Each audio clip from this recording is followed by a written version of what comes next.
Trump alustas ajaloolist pööret, mis nüüd ilmneb jõuliselt Ladina-Ameerika kaardil ja Kolumbia sai selle muutuse kõige selgemaks hoiatuseks. Sel teisipäeval, 2. juunil 2026, advokaat Abelardo de la Espriella Edu Kolumbia presidendivalimiste esimeses voorus näitab, et parem tiib on lõplikult sisenenud võimuvõitlusse ühes kontinendi strateegilisemas riigis. Parempoolne kandidaat edestas vasakpoolset ning see reaktsioon ei tulnud tühja koha pealt. Praegu toimub Ladina-Ameerikas ajalooline poliitiline muutus. Mis muutus? Miks just nüüd? Kuidas see pööre edasi liigub? Ma räägin sulle kohe kõigest sellest. Kui sulle meeldib selline otsekohene ja aus sisu, siis kaalu tellimist, sest siin on iga päev selliseid videoid. Kolumbia valimised süütasid Ladina-Ameerika vasakpoolsete jaoks punase tule, sest De la Espriella lõpetas esimese vooru 43,7% häältest, samas kui Ivan Cepedal oli umbes 41%. Tulemus üllatas, sest osa küsitlustest näitas vasakpoolseid mugavamas positsioonis, samal ajal kui traditsiooniline paremtiib alles püüdis koonduda tuntud nimede ümber. Aga Kolumbia valija andis veel ühe sõnumi. Selle asemel, et valida leebe poliitika, valis ta kandidaadi, kellel oli karm seisukoht kuritegevuse, kartellide ja järjepidevuse vastu. Kolumbia valija mudel ei ole lihtsalt suvaline rahvas selles mängus. See asub piirkonnas, mida survestavad narkokaubandus, sissiliikumised, relvastatud rühmitused, Venezuela kriis ning mõjuvõimuvõitlus Washingtoni, vasakpoolsete valitsuste ja piire ületavate kuritegelike rühmituste vahel. Kui esimese vooru võidab kandidaat, kelle stiil on kõige sarnasem Trumpi ja Nayib Bukele omaga, liigub sõnum Bogotast üle kogu Ladina-Ameerika. Turvalisus on taas politsei keskmes ja paremtiib mõistis, et rahvas tahab korda enne ilusaid kõnesid. De la Espriella kasvas üles, kaitstes jõulist vastust kurjategijate vastu, lubades astuda vastu relvastatud organisatsioonidele ja rääkides ühiskonda terroriseerijatele mõeldud megavanglatest. See sõnakasutus häirib vasakpoolseid, sest see lükkab ümber narratiivi, et kõik turvaprobleemid saab lahendada ainult läbirääkimiste teel. Tavaline kolumblane näeb, kuidas röövimised, väljapressimised, narkokaubandus ja hirm levivad mitmetes piirkondades. Kui ametlik poliitika lubab dialoogi, aga kuritegevus on endiselt relvastatud, hakkab valija otsima teist teed. Just siin tuleb Trump mängu kui selle pöörde keskne tegelane. Tema mõju ei avaldu ainult kampaania üritustel, punases nokamütsis või lööklausetes. See avaldub meetodi muutumises. Trump tõi suveräänsuse, piiride, julgeoleku ja rahvuslike huvide idee taas parempoolsete keskmesse. Ta näitas, et konservatiivne valitsus ei pea vabandama oma territooriumi, rahva ja majanduse kaitsmise eest.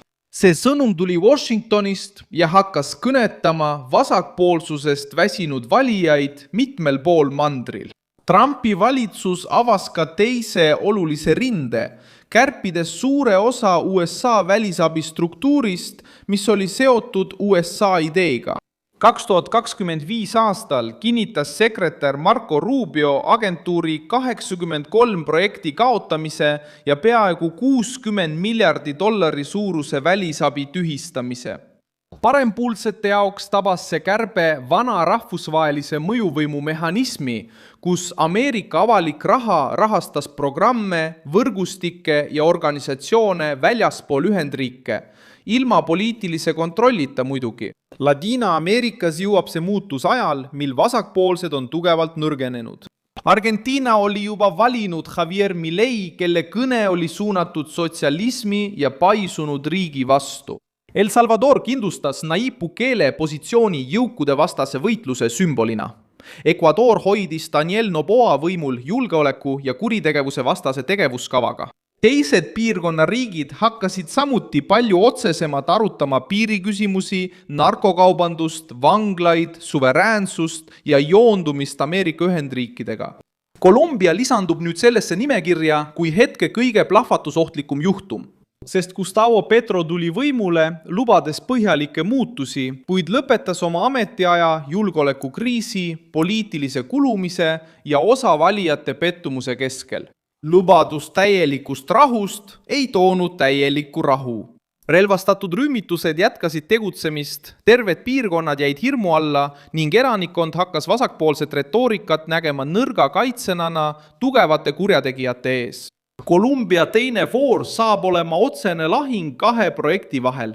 Oma poolel püüab De La Espriella kindlustada parempoolsete hääled, meelitada traditsioonilise parempoolse valija ning muuta avalik julgeolek teise poole otsuse keskpunktiks. Ivan Cepeda püüab hoida Petro poliitilist pärandit elus, toetades läbirääkimisi, sotsiaalseid reforme ja jätkates Ladina-Ameerika vasakpoolsemale joonele vastavat poliitikat. See võitlus ei ole enam ainult Colombia sisene, sest see puudutab kogu kontinendi arutelu südant. Kas piirkond muutub kuritegevuse ja sotsialistliku mõju suhtes karmimaks või jääb ta kinni samasse lubaduste, vägivalla ja sõltuvuse tsüklisse? Ka Colombia traditsiooniline paremtiib sai hoobi. Paloma Valencia, kes esindas tuntumat ja uribismiga seotud tiiba, sai 6,9% ning otsustas lõpuks toetada De La Espriellat. See näitab, et valija ei hääleta ainult vasakpoolsete vastu. Ta nõuab ka kindlamat, selgemat ja vähem mugandunud parempoolset.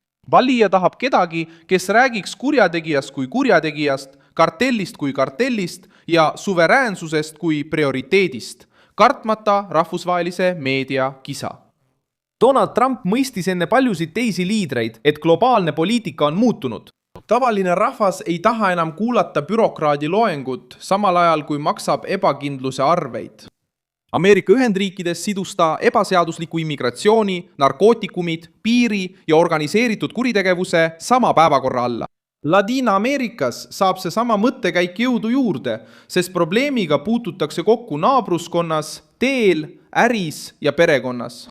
Kui üks jõuk võtab territooriumi üle, kui uimastite salakaubateed laienevad, kui valitsus kohtleb kurjategijat kui poliitilist tegijat, siis saab kodanik aru nõrkuse hinnast. See muutus hirmutab ka vasakpoolseid, sest see mõjutab Ladina-Ameerika ja Ameerika Ühendriikide vahelisi suhteid. Aastaid on vasakpoolsed valitsused püüdnud müüa autonoomia ideed, otsides samal ajal toetust rahvusvahelistest võrgustikest, ideoloogilistest foorumitest ja mugavatest liitudest.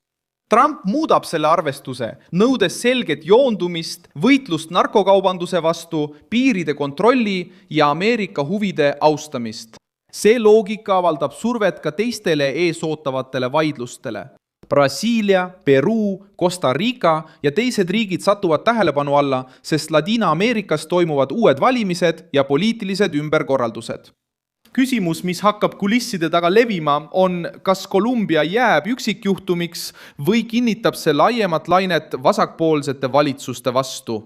Võit esimeses voorus ei lõpeta võitlust, kuid näitab, et paremtiival on jõudu, hääli ja narratiivi edasiliikumiseks.